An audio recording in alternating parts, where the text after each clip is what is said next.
Well, I woke up this morning, Scott. I had already been concerned about the ATACMS and the storm shadows that are now striking into Russia per the directives of the United States, the UK, and the rest of NATO. Russia had responded and had potentially called the bluff these escalations. So, Scott, I wanted to ask you, what do you make of how Russia has responded, and what are the implications of this move going forward? The Russian President Vladimir Putin has given it a name, Orezhnik. Hazel is the interpretation. I guess it's a slang term.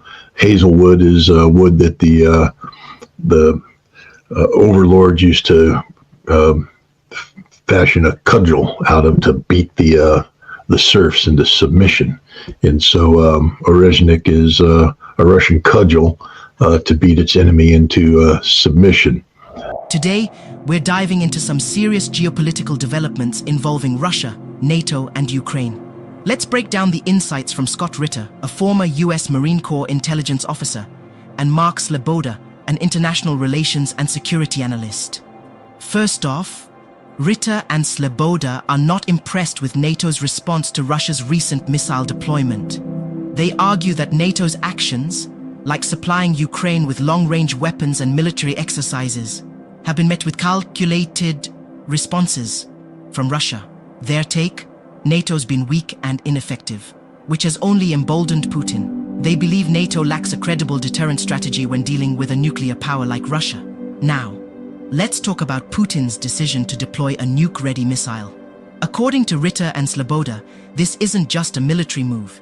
It's a calculated escalation and a clear warning to the West. The missile, likely a modified RS-26 Rubezh, shows Putin is calling NATO's bluff. It's a statement of willingness to escalate if provoked. So, what impact does this have on the situation in Ukraine? While the missile hit a former tank factory, its real significance lies in the message it sends. Russia is showcasing its strategic capabilities and warning the West about the consequences of continued support for Ukraine. What happens if NATO doesn't respond adequately?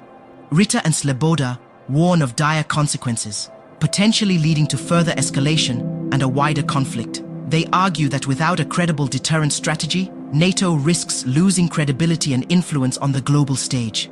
And the big question, how likely is escalation? Both experts see the situation as highly volatile. Continued Western support for Ukraine with long-range weapons increases the risk of further Russian responses. This conflict also impacts Africa significantly. Rising food and energy prices, shifting alliances, and potential spillover of instability are all concerns. Countries in Africa are feeling the economic and security strains.